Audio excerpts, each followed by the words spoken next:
Good morning.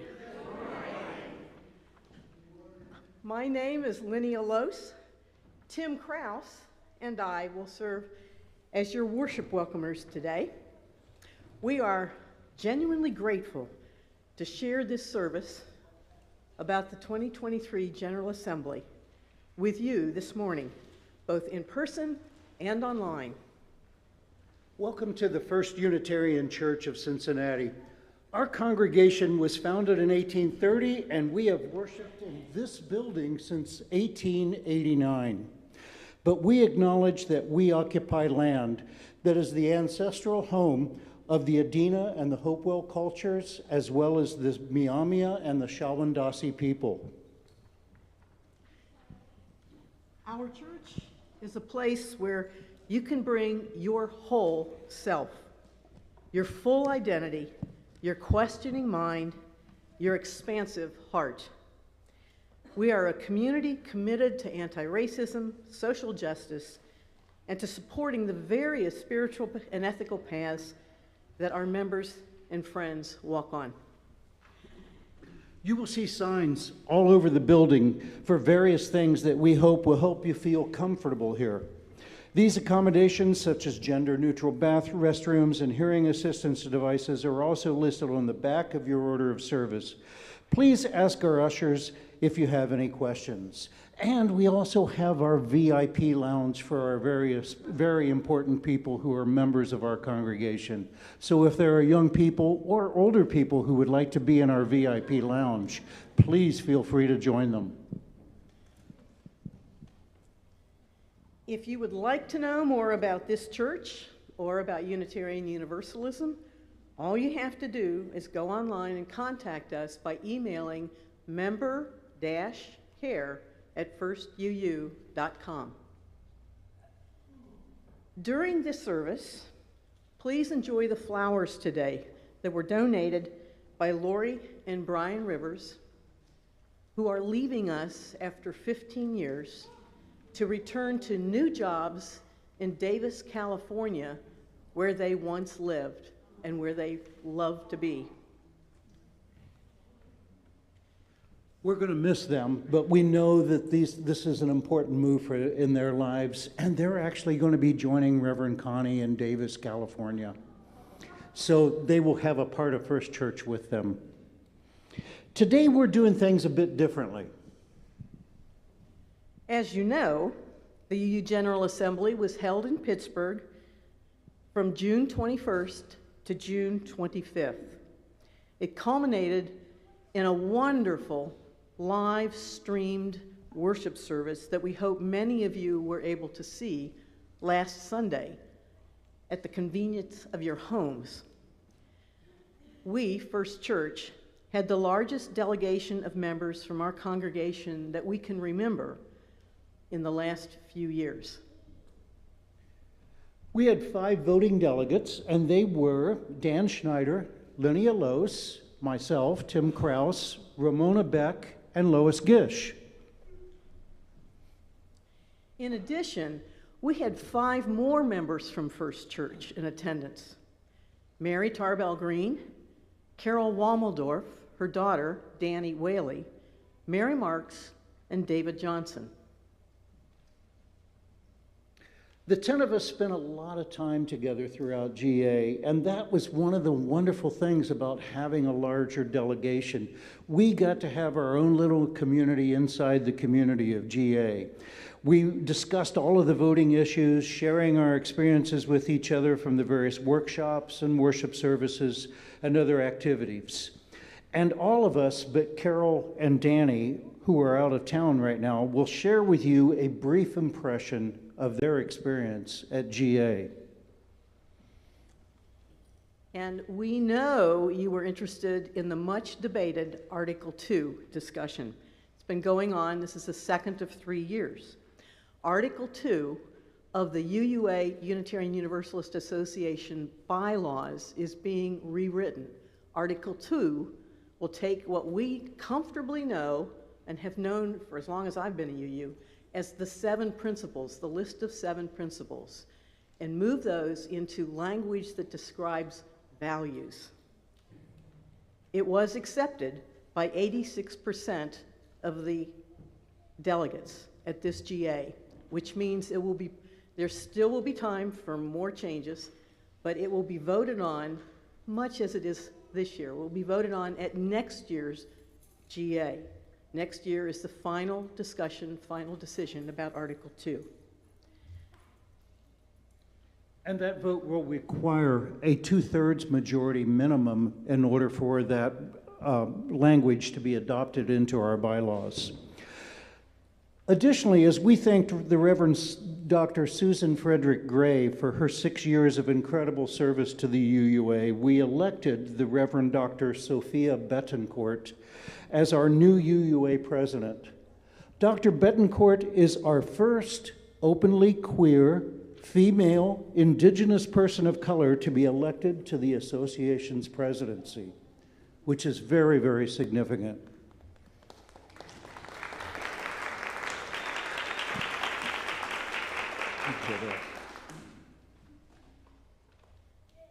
The most controversial item on the agenda, however, was a resolution presented by UUA Young Adults that would require the UUA Endowment Fund to immediately divest and completely divest from any fossil fuel holdings. The other part of this was to take that money and use it for reparations.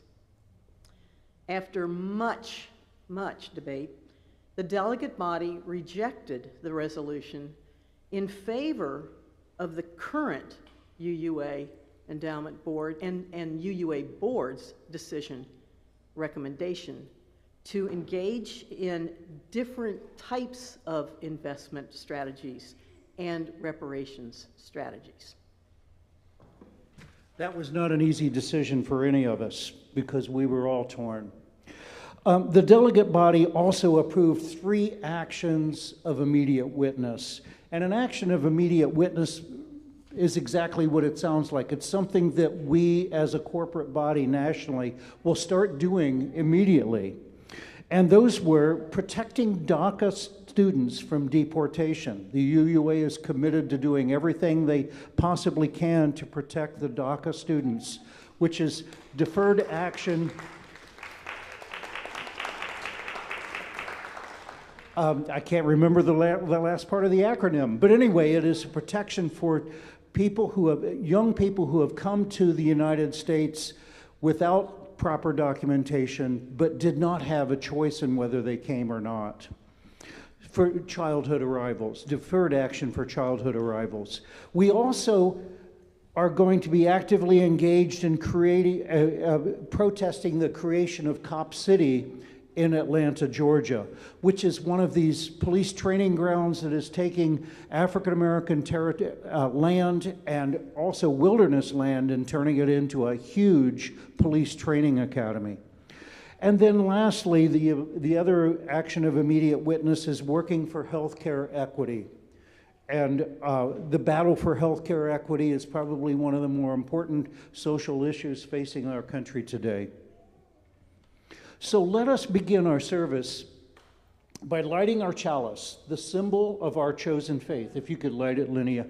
I think the votive candle is not working. You're going to have to use a match. So let us begin our service by lighting our chalice, the symbol of our chosen faith, with these words from Christine Robinson. We light this beacon of hope, sign of our quest for truth and meaning, in celebration of the life that we share together. Our opening hymn today is one that we opened GA with and we actually closed GA with, which is the Holly Near song, I Am Willing. Please rise if you're willing and able and join us in singing this song.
And now we're going to greet our neighbors.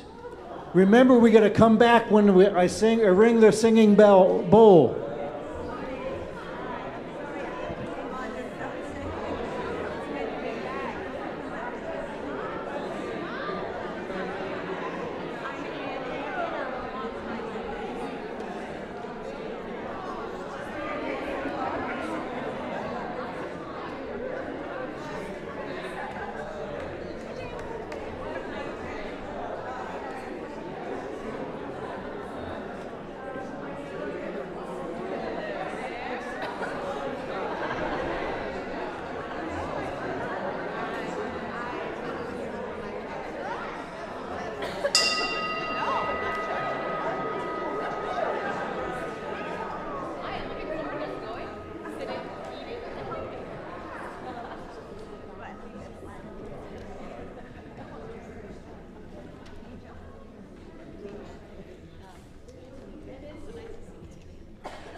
Mary and I we're first timers for the General Assembly.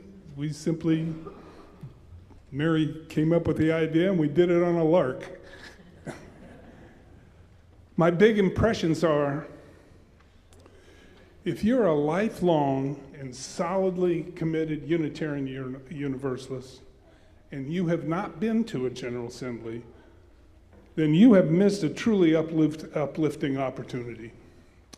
It is an emotional and intellectual blast for your committed self.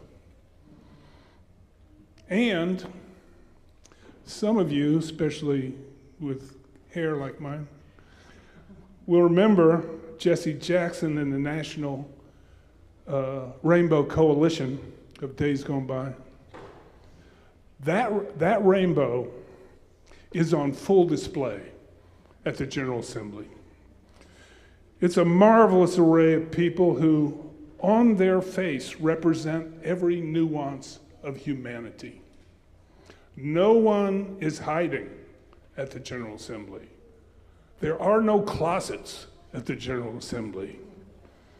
All of the elements of diversity, equity, and inclusion are seen and plainly heard every minute of every day, unabashedly and confidently. It is fresh air for my world.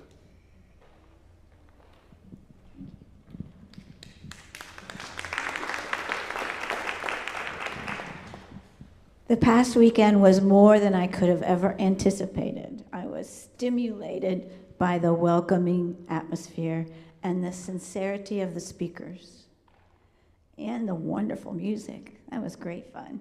I was leery of the business meetings for which I had no stake since I wasn't like a delegate. But I found them to be interesting, informative, and I discovered inclusivity among the leadership, and it was very welcoming. All of the heartfelt proclamations and perhaps unrealistic expectations were acknowledged and honored. I checked into a couple of workshops, met some folks from around the country, and learned from their sharing about their congregations and how they are weathering social changes. And the young people were such a solid participant in the convention. They had a designated section. They had blow-up palm trees decorating it. Their dress was fun to watch, everything from multicolored hair to high-top sneakers and torn jeans. Their music was public, singing out in the lobby, and the echoes were, it was great. As a group, they protested.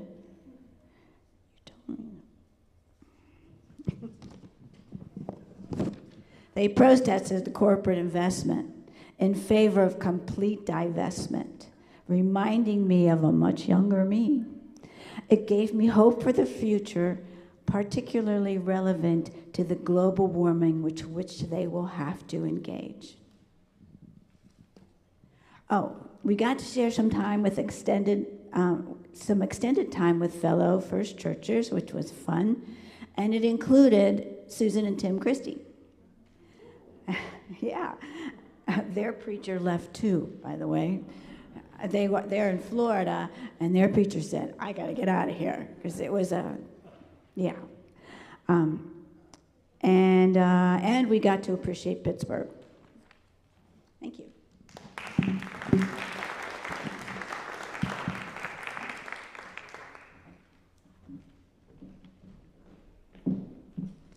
Good morning, everyone. And for those on Zoom and those that I know are going to one of these old days be on Zoom looking at our services, I would just like to say that I am Ramona, a beautifully authentic, cisgendered woman, rich in melanin and more than good enough. And I want to say that when I went to, this is my first UUA assembly, extremely spiritual, absolutely. Yeah, I was filled from the moment I got there until the moment I left. And I want to say for all those that I know one day are going to be listening or listening now, I am so grateful to the God of my understanding, whom I choose to call Jesus Christ, for worshiping at First Church UU with atheists, with theists and agnostics. It's a beautiful thing. I'm so open to growth, and it appears to be for me, moment by moment, exponentially because of the community. So I just want to put that word out there for all those that I know one day will hear that are listening now. And I really relish the thought that you too will be led even more than you are now to be open and inclusive and experience community. We cannot do that separately, I boldly say.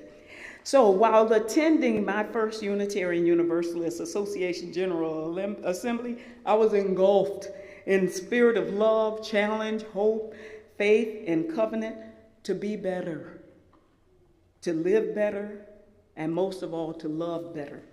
And I'm just going to share a few highlights. And when you who have gone to UUA General Assembly, I would love to hear your stories. Let me just say, I was taking selfies everywhere, and it was not about me. It was the other folk that I wanted to make sure I brought back with me. But anyway, I just want to mention also that it started basically with our banner. Dan, we were supposed to line up or whatever, and it appeared that we were going to be the last. And in my days of college, I pledged a sorority, and it's sort of like a step show. I know you all have heard about that. Well, whoever's on the end is supposed to show out, and we made sure we did. I just want to let you know that. The first thing I saw that word freedom, we started singing Beyonce, whom I claim as UU. She just don't know it yet. We were singing. I saw that word freedom. Freedom, freedom, I can't move. And when I think about me, rich in melanin, these words really speak to my soul. Freedom, freedom, I can't move. Freedom, cut me loose. Singing freedom, where are you? Because I need freedom too.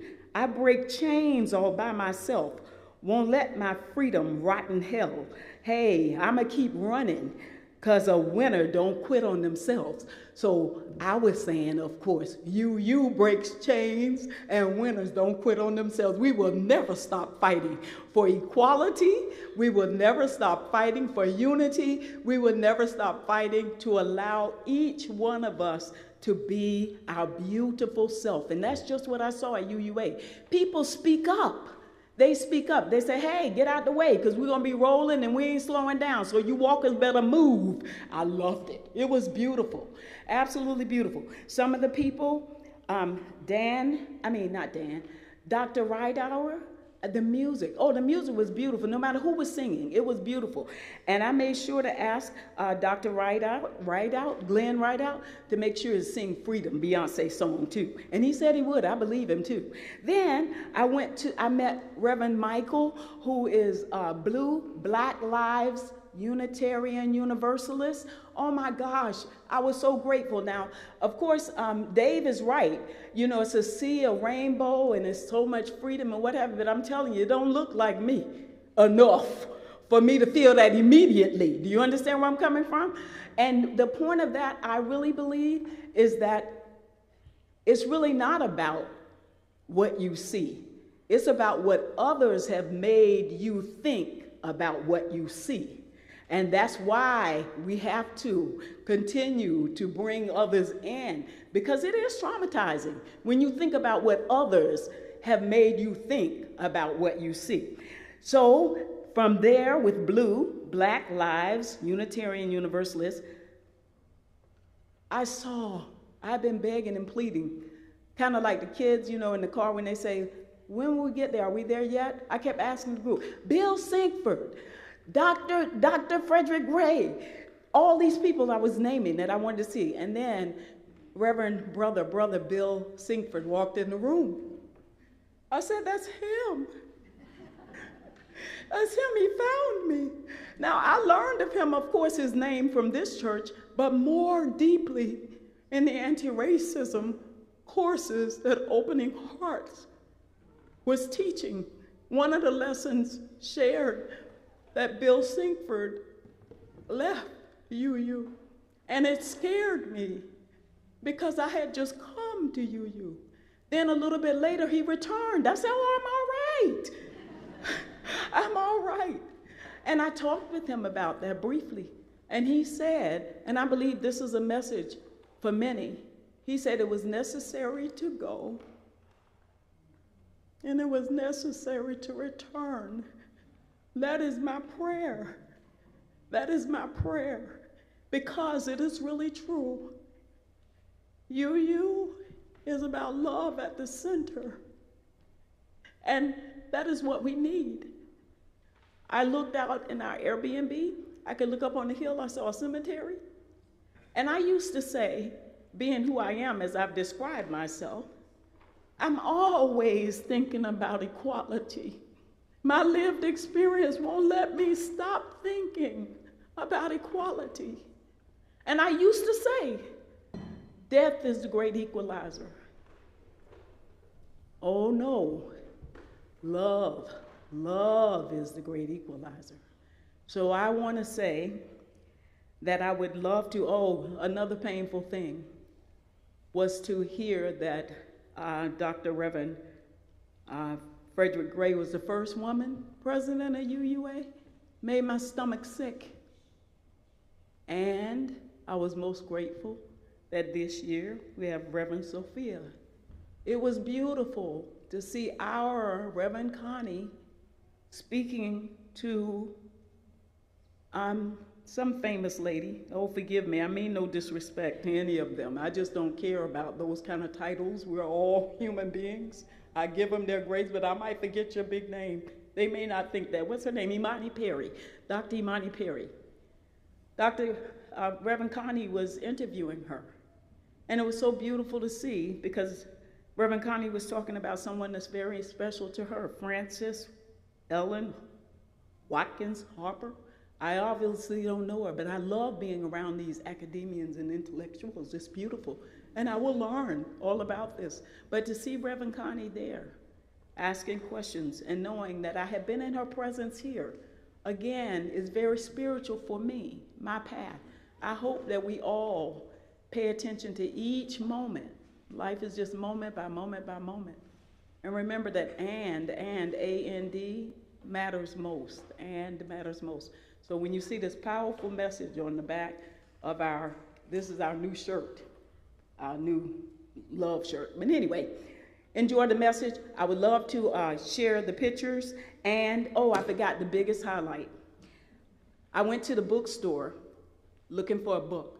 And I wanted a children's book for my grandchild, but really for my child. My child. I need my child to read this story to her child. And it was the last copy. It's called What Matters Most. Am I doing that next? Okay. whatever comes tomorrow. And let me just say right up front, I'm totally intimidated even attempting to read a story when we have Meredith. I mean, it's just ridiculous. I'm just going to tell the truth. I'm full disclosure. But anyway, this was the last copy. The last copy, whatever comes tomorrow. And at the end, when it was at this session, one of the sessions, the director of religious education for UUA got up, she said some things, and this book popped on the screen. The whole time, they will tell you, I was bugging everybody about energy, I-N-E-R-G-Y, it's in me, energy. Likewise, I say, enemy, I-N-N-A-M-E, enemy, nothing out there. So keep fighting. But anyway, I'm going to share now whatever comes tomorrow, and I know it's in good stead because the director of religious education from UUA General Assembly read it to us. So awesome. All righty. And young ones, if you would, well, you know what? Okay, stay where you are. Everybody be you, beautiful you. All righty. I will read the story. Oops. This is beautiful. This is for grown folk. As a matter of fact, I bought a copy for myself. Whatever comes tomorrow. Tomorrow may bring endless sun. Oh, I'm supposed to do this. Sorry. Tomorrow may bring endless sun or swirly, snowy skies. Tomorrow may bring new hellos or difficult goodbyes. Tomorrow may bring loneliness or laughter with a friend. Tomorrow may bring words that wound or ones that heal and mend. Tomorrow may bring changes that are scary, strange, or new. Tomorrow may bring chances to embrace your truest you. Tomorrow may bring obstacles that seem too hard to face. Tomorrow may bring feelings that we will need some extra space. Tomorrow may bring questions that you have no answers for, or answers that may lead you to more questions than before. Tomorrow may bring anything you have no way to know. And sometimes, oops, well, I told you I'm not Meredith. Or answers that may lead you to more questions than before. Okay. Tomorrow may bring anything you have no way to know. And sometimes that uncertainty gives worries room to grow. They sprout and bloom, consume your mind. You may want to run and hide. But you've confronted fear before and reached the other side. You can't control what happens next, the what, the where, the how. The only thing in your control is you, right here, right now. You take a breath, you close your eyes. Oops.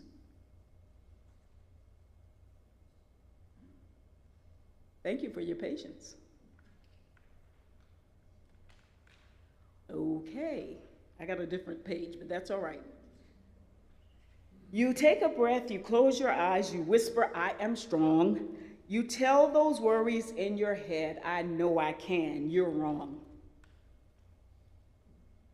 And when tomorrow disappears, becoming yesterday, you'll know for sure you can endure whatever comes your way.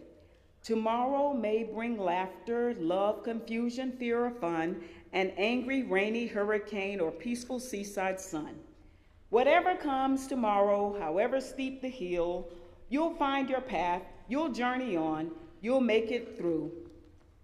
You will, and thank you. And this is in honor of Meredith. This is your gift, Meredith. You are the best RE ever, and thank you.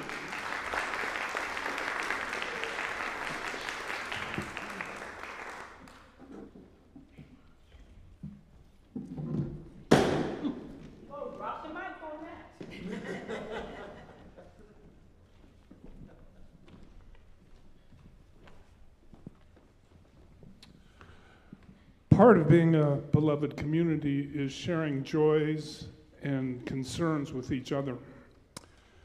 If you would like to share something with the congregation through our Circle of Friends email or in the newsletter, or you'd like to talk with our resident chaplain, Mary Tarbell Green, please fill out the form on the back of your order of service and place it in the offering basket, either when it passes or on the desk in the back of the sanctuary as you leave the service. Now we will take time to honor the joys and sorrows that are in our hearts. The water before us represents the love of our community. We drop a stone in the water to seek the softening of our sorrows and the amplification of our joys. All the individual joys and sorrows come together in one bowl of water so that they can symbolically shared and borne by our community.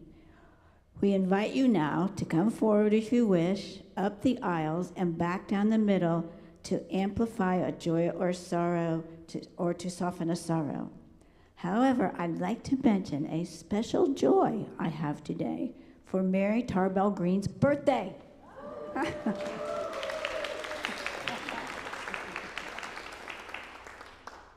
Not to be outdone by Vivian Klein, who will be 98 this month. Congratulations to both of you and happy birthday.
We will now drop 3 more stones into our water of community.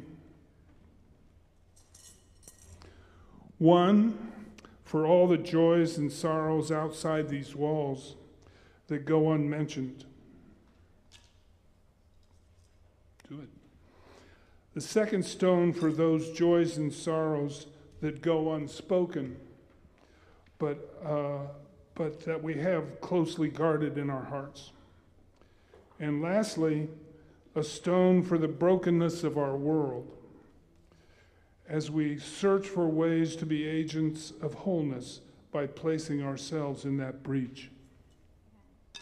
How about both of us? Yeah, you can put it in there. Good job.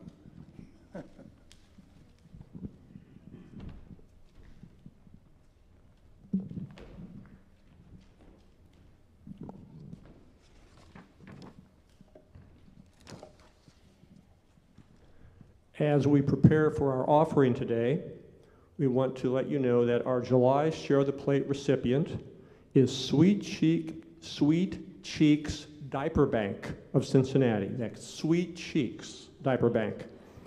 Every day, 1 in 3 families in America struggle to afford diapers for their children. Sweet Cheeks Diaper Bank partners with local social service agencies to provide free diapers to low-income families while raising basic awareness of the basic health need for diapers. Their vision is to eliminate the existence of diaper need in our community so that all babies have a chance to be healthy, happy, and safe. Giving to First Church is easy. You can text the word GIVE to 513-717-7373. If you have access to our member Breeze account, you can go to that and just click now, click Give Now. Or you can go online at www.firstuu.com and give. You can also mail your check made out to First Unitarian Church to 536 Linton Street, Cincinnati, Ohio, 45219. And for this month, please indicate Sweet Cheeks on the memo line. If you, oh yes, and if this is your first time with us, please allow the plate to pass you by. Your presence is gift enough to our church.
Good morning.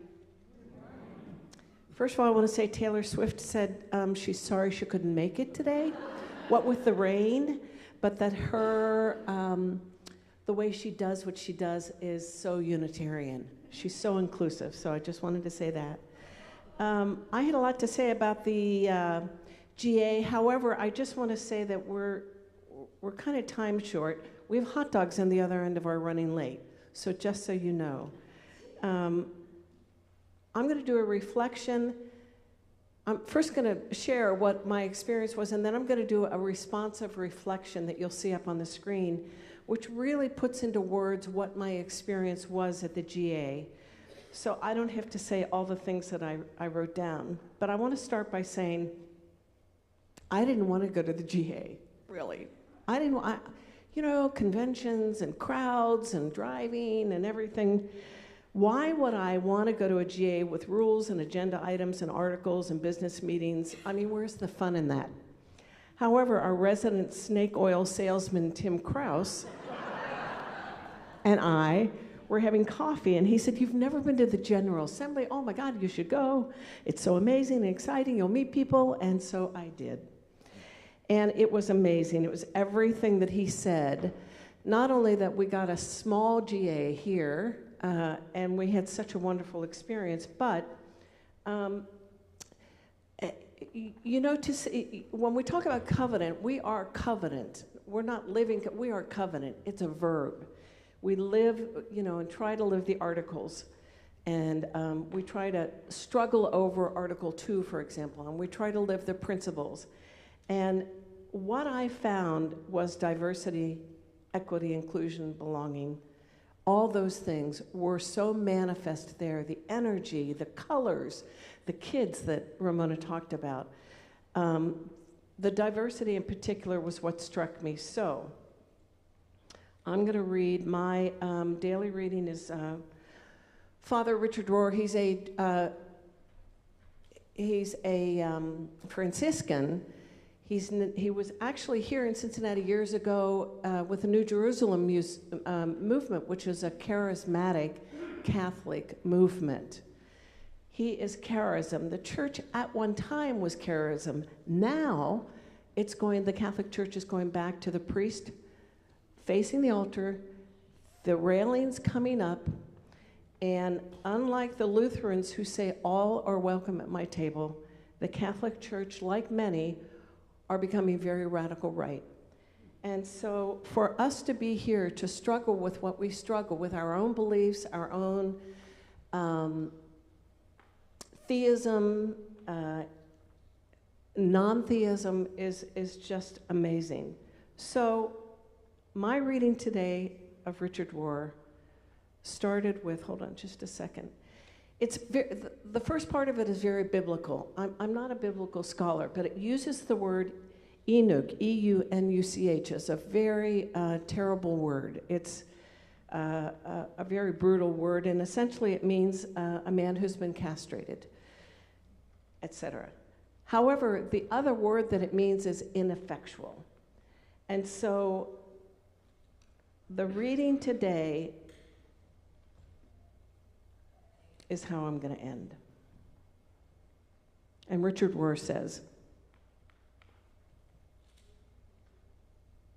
if we're not ready to reclaim the true meaning of a Catholic, small c, which means universal, we must concentrate on including, as Jesus clearly did, instead of excluding, which he never did.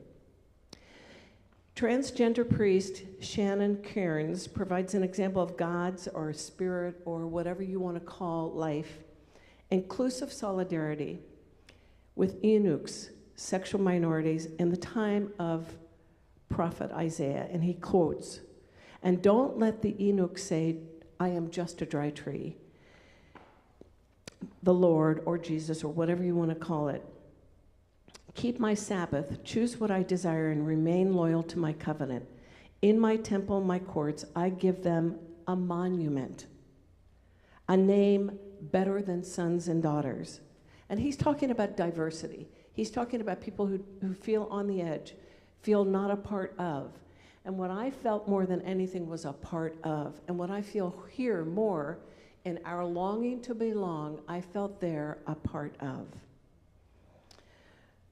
So it's a word of comfort and hope, a word of healing. Eunuchs are told that there will be given an enduring legacy in the words of Reverend Shannon, Father Shannon. The piece about giving enduring name rings loudly for many transgender or non-binary people, especially the ones who've claimed new names. There are an awful lot of clergy, by the way, trans clergy, who did our keynote speeches during the GA. This also rings loudly the many people who have felt excluded from, or cut off from, or not a part of entry into religious spaces because of their diversity. The message of the Inuks has been boxes that don't work or aren't fit to live in.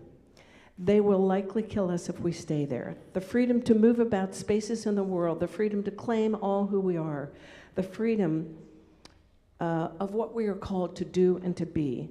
The message of the Inuks also called us to look around and ask, who are we? Who are we that there's no space for in our hearts and our soul? The list of those names that come to you in your mind. The message of Isaiah, there is space for them in the kingdom of God. They don't need to change to be worthy. They are made worthy by wanting to be included, as are we. So I'm going to do a responsive reading. And is it up on the screen or? There it is. And I'd like you to echo the response loudly and clearly as you do belong and you are here a part of. As Unitarian Universalists, our journey is to transform the big and the small, to transform ourselves and to transform the world. Universalism means no one is outside of the circle of love and no one is disposable. We covenant to live our lives. No one is outside this circle of love. No one is disposable. We stubbornly seek out the spark of the divine in each other, no matter what. Independence means none of us is truly free until we're all free. And our thriving is bound up in Earth's thriving.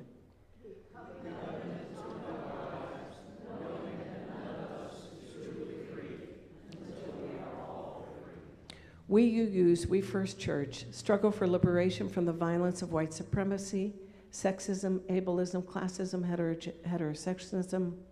Our covenant, our being covenant, means we make promises to communities to honor, love, and justice above all else.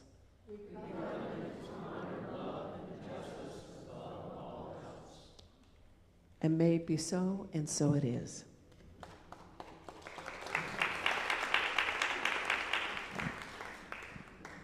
Thank you, Mary. It's time to make a confession. Lois and I are GA junkies. Yep, we're addicted to the high we get by attending UUA General Assemblies. Out of the last 14 GAs, I have attended 11 in person and 1 virtually, and Lois has attended 9 in person and 2 virtually.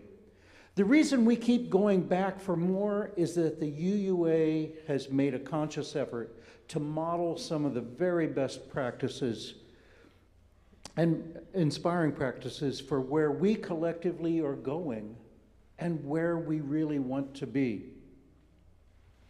We always leave filled with hope, inspiration, and great ideas for how we should be putting our faith into practice. Disrupting Church was one of the sessions I attended. The Community Church of New York is a leader in disrupting the ways that we think about church, letting go of thinking only about going to church. Instead, think about where does church happen? When does church happen? Reimagine church to live church, be church in the world. Kind of like church without borders. Last GA, some of us imagined dinner church, where we gather together for a meal. That can be church in itself, or it can be how one participates in a church gathering. We have been consumers. We are consumers, both of religion and in our society. A new model asks us to become citizens. Instead of being independent, become interdependent. Instead of working for, work with. Instead of focusing on rights, focus on purpose. Instead of building more bureaucracy, build networks. In the citizen model, we need to collectivize care for each other, for all of us, to hear every voice and to build bridges between denominations, other churches, that put love at the center of everything. Things to consider. Involve people rather than selling to people. Think about who is welcome and how do they know this? Make joy a part of church experience. This is critical. Instead of thinking only of, I pledge, so I get to vote, think more about, I love, so I belong here. We all belong in a community of relationships that place love at the center. Our next hymn epitomizes church. When our heart is in a holy place, 1008 in your hymnal, when our heart is in a holy place, we have church.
I'm a little bit like Tim.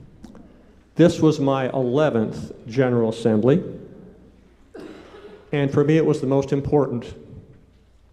It was my honor to be part of the overwhelming majorities who voted for the election of Reverend Sophia Betancourt as the new president of the Unitarian Universalist Association, and for the proposal to continue discussing a change from 7 principles to 7 values with love at the center.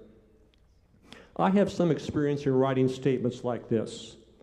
I am the only First Church member who was on the teams that wrote the previous Covenant of Right Relations, our current mission statement, and our current bylaws. I could point to words or phrases that I personally disagree with in all 3. But I fully supported all 3 because I trust the wisdom and the will of the majority. The same is true of the change to the 7 values. I could identify small disagreements with some of the wording, but I noticed that the language supporting the change includes much of the language of the 8th principle that this congregation approved unanimously in May. If we want to grow and thrive as a faith, I believe we need to stand clearly as supporting a, quote, covenant to dismantle racism and all forms of systemic oppression, unquote. That's what it says in the proposal. In addition, I find 7 values centered in love much easier to remember than 7 principles. You can use a mnemonic that we came up with called J Piglet to help you remember. J Piglet. J, justice. P, pluralism. I, interdependence. G, generosity. L, love. E, equity. And T, transformation. G Piglet. So now you know them. The General Assembly was also my opportunity to become more involved with Unitarian Universalists for Social Justice, or UUSJ, an organization that might be new to you. I am newly elected to the UUSJ Board of Trustees, and in Pittsburgh, I was able to get acquainted with fellow board members and the executive director, Pablo de Jesus. UUSJ advances equitable national policies and actions, aligned with UU values through education, engagement, and advocacy. UUSJ recognizes that it has 4 groups of what they call moral owners: individual Unitarian Universalists, Unitarian Universalist congregations, people impacted by systems of oppression, and organizations that represent those people. In the past, UUSJ membership has been primarily UU people and congregations located in the Washington, D.C. area, and we are working to change that. That's why I'm on the board. I am currently almost the only board member who lives in the middle part of our nation, and the only one who has lived almost all of my life in the middle part of our nation. UUSJ has 4 policy focus areas: immigration justice, environmental justice, healthy democracy, and economic inequity, or economic equity. I have been involved in some Zoom conversations with congressional aides since I got involved with UUSJ concerning federal issues, and I know from experience that such conversations can make a difference. Please feel free to contact me with any questions.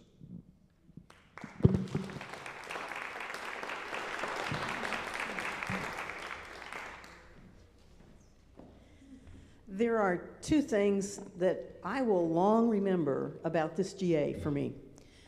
One was I felt like I was part of history in making change, and the other was a wonderful half hour that I got to spend with Bill Sinkford. For those of you who don't know Bill, he grew up in this church, he raised his children in this church, and he became the national president, the first black president of the UUA twice. He still lists First Church as one of his 2 churches. The other is All Souls in Washington, D.C., where he currently works. As a teenager at this church in 1969, he went to General Assembly, and he led a youth walkout on the floor of GA in protest of racism in the UUA.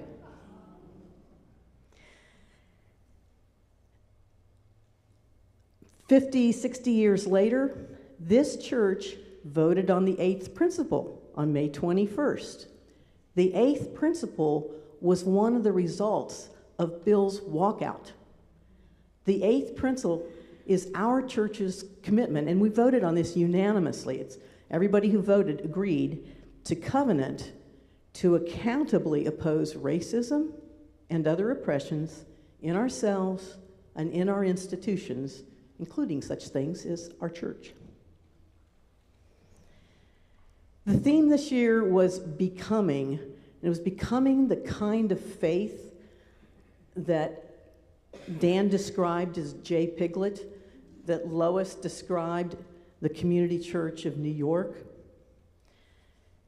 The emphasis is now on centering on others' lived experiences and viewpoints, not so much on our own.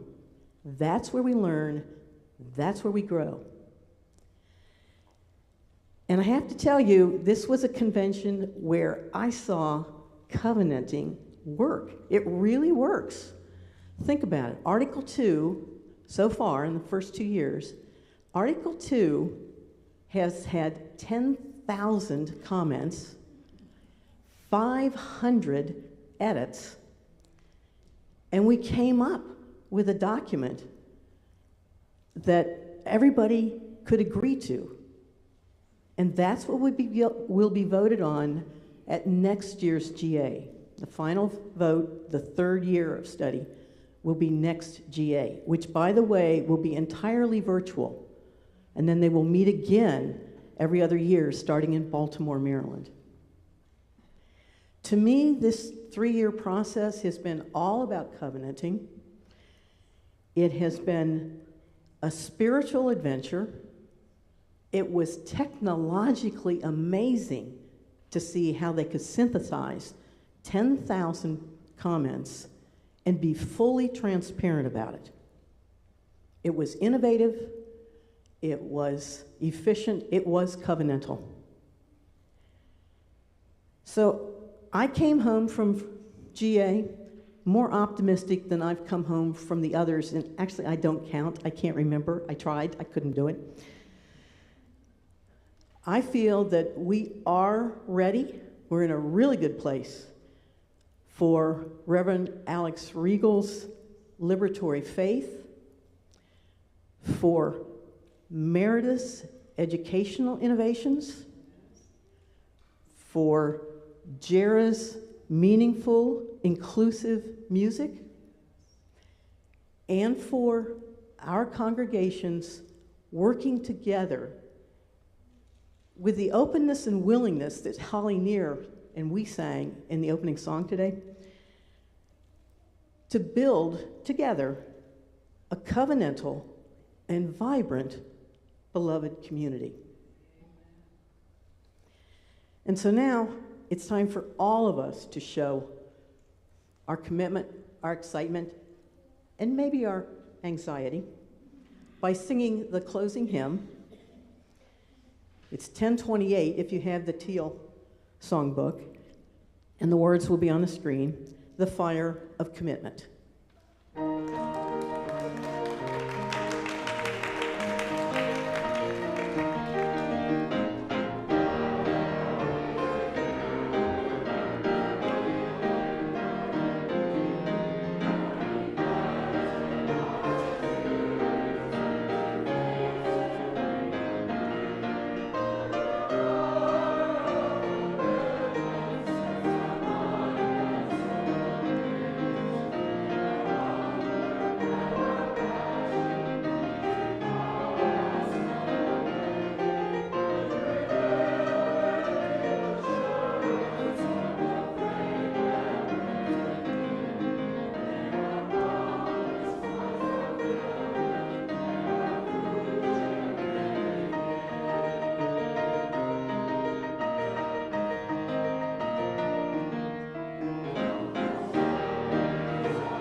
Before we extinguish our chalice, I want to remind you, we have an opportunity to practice church by staying for the 4th of July celebration of hot dogs, celebrating a 98th birthday, the best firecracker I can think of, and celebrating our community.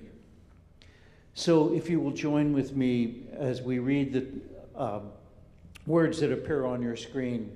We extinguish this flame, but not the light of truth, the warmth of community, or the fire of commitment that we carry in our hearts until we are together again. Amen.